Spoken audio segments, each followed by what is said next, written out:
Europe میں اور امریکہ میں والدین ایک دوسرے کو سکھا رہے ہیں اور سیکھ بھی رہے ہیں، اور اسے ٹف لو گروپس کہتے ہیں۔ موضوع یہ ہے کہ باپ بات کرے تو بیٹا مانے۔ یہ کوئی بہت انوکھی سچویشن تو نہیں ہے نا کہ باپ بات کرے اور بیٹا مانے، یہ تو ہونا ہی چاہیے ایسا۔ تو اگر خدا نہ خواستہ ایسی سچویشن پیدا ہو گئی ہے کہ باپ بات کرتا ہے اور بیٹا نہیں مانتا، اور پھر بیٹا چاہے نشہ کرتا ہے یا تعلیم حاصل نہیں کرتا یا بدنامیوں والے کام کرتا ہے یا بیٹی ایسا کرتی ہے، تو ہمیں اس چیز کی طرف توجہ دینے کی ضرورت نہیں ہے۔ توجہ اس طرف دینے کی ضرورت ہے کہ کیا بحیثیت باپ میں دوبارہ اپنی بات منوا سکتا ہوں، کیا میں سیکھ سکتا ہوں کہ بطور والد میں بات کروں تو میرا بیٹا مانے۔ جب آپ ریوارڈ کرتے ہیں ایسی چیز کو جو غلط ہوتی ہے تو غلط چیز بڑھ جاتی ہے۔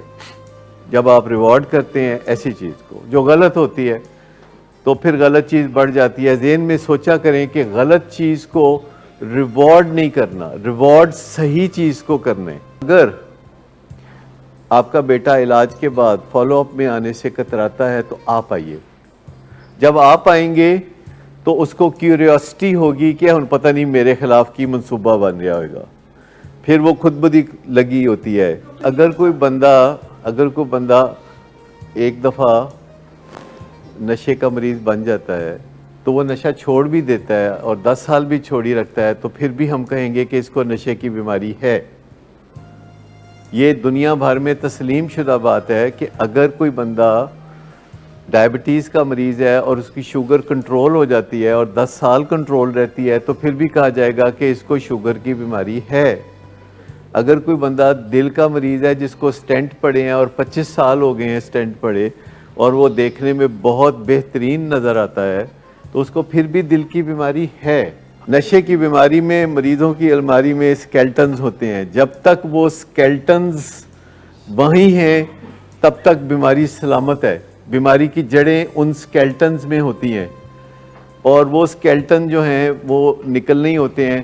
اور آپ نے دیکھا ہوگا جو لوگ بھی یہاں سٹیج پہ آ کے بتاتے ہیں کہ ان کی 15 سال کی ریکوری ہے، 20 سال کی ریکوری ہے، 25 سال کی ریکوری ہے، تو وہ سارے سکیلٹن یہاں آپ کے سامنے رکھ دیتے ہیں یا نہیں رکھ دیتے؟ کیوں رکھ دیتے ہیں؟ کیونکہ یہ اس بیماری کے علاج کا لازمی حصہ ہے کہ آپ اپنا سینہ کھول کے تو سامنے رکھ دیں۔ اس کے علاوہ کوئی چارہ نہیں، اپنے سکیلٹنز کو بالکل کھول کے سامنے رکھنا پڑے گا۔ جو بندہ بھی فلاح چاہتا ہے، خوشی بری زندگی چاہتا ہے۔ سکیلٹنز کا مطلب سمجھتے ہیں جی؟ نہیں، گڑے مردے نہیں، ٹانچے۔ کیونکہ یہ مصیبت رہتی ہے کہ پیشنٹ جب تک سکیلٹن نہیں نکالتا نا اس کی زندگی پرابلم میں رہتی ہے، اور دوسرے لوگوں کو جب پتہ چل جاتا ہے نا کسی سکیلٹن کا تو وہ پھر اس کی ریکوری خراب کرتے ہیں۔ دیکھیے اگر ایک مریض نے نشہ چھوڑا ہے اور وہ اچھا آگے بڑھ رہا ہے، اچانک مریض کی کوئی ایسی بات پتہ چلتی ہے جو 6 مہینے پرانی ہے یا سال پرانی ہے، اور اس کے بعد اس کے فیملی ممبر اس سے ناراض ہوتے ہیں، اس کی بیوی اس سے لڑائی کرتی ہے، تو اس کی ریکوری کا کیا بنے گا؟ تو بہتر نہیں کہ ساری چیزیں پہلے ہی نکال کے باہر کر لی جائیں، پہلے ہی طے کر لی جائیں۔ یہ جو چھپن چھپیا ہے نا، جو الماری کے اندر ڈھانچے چھپا کے رکھے ہوئے ہیں، یہ نکالنے ضروری ہیں۔ اور یہ میں نہیں کہہ رہا، یہ 12 قدموں کے پروگرام میں چوتھا قدم ہے، انوینٹری کا قدم ہے، جس میں یہ کام کرنا پڑتا ہے۔ ادروائز بیماری چلتی رہتی ہے۔ Exact nature of your wrongs, یہ فکرہ ہے exact nature of your wrongs, یعنی اپنی رانگ ڈوئنگ کی ایگزیکٹ نیچر کو بتا دینا چاہیے۔ جب تک کوئی بھی اپنی ایگزیکٹ نیچر آف رانگز نہیں بتاتا، اس کو اپنی ایڈکشن سے چھٹکارا نہیں ملتا، چاہے وہ جوئے کی ایڈکشن ہو یا ایڈکشن ٹو اے پرسن ہو یا ڈرگز کی ایڈکشن ہو یا ورکہولزم ہو یا کچھ بھی ہو۔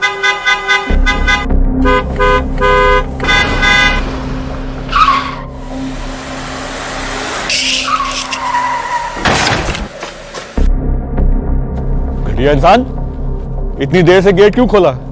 سوئے ہوئے تھے تم کیا؟ سر میں نے تو منٹ بھی بکواس نہ کر تم میرے ساتھ. کیا کر رہے ہیں آپ؟ ابا جی گھر پہ ہیں, نشے میں گالیاں دے رہے ہیں. خدارا ہوش میں آئے, کیا ہو گیا آپ کو؟ ہوش میں کیسے آؤں؟ سارا کیا دھرا انہی کا تو ہے. شراب نوشی کی وجہ کردار کی خرابی نہیں, موڈ کی خرابی ہے. شراب نوشی کبھی بھی نشے کی بیماری میں بدل سکتی ہے. نشے کی بیماری ہر سٹیج پر قابل علاج ہے. مدد حاصل کیجیے, کیونکہ وہ ایسا نہیں کرے گا. ولنگ ویز سے مدد حاصل کیجیے, کہیں سے بھی مدد حاصل کیجیے, لیکن فوری مدد حاصل کیجیے. جس معجزے کے انتظار میں آپ نے بہت دیر کر دی, اب وہ دستک دے رہا ہے. مدد حاصل کیجیے, مدد حاصل کیجیے, مدد حاصل کیجیے.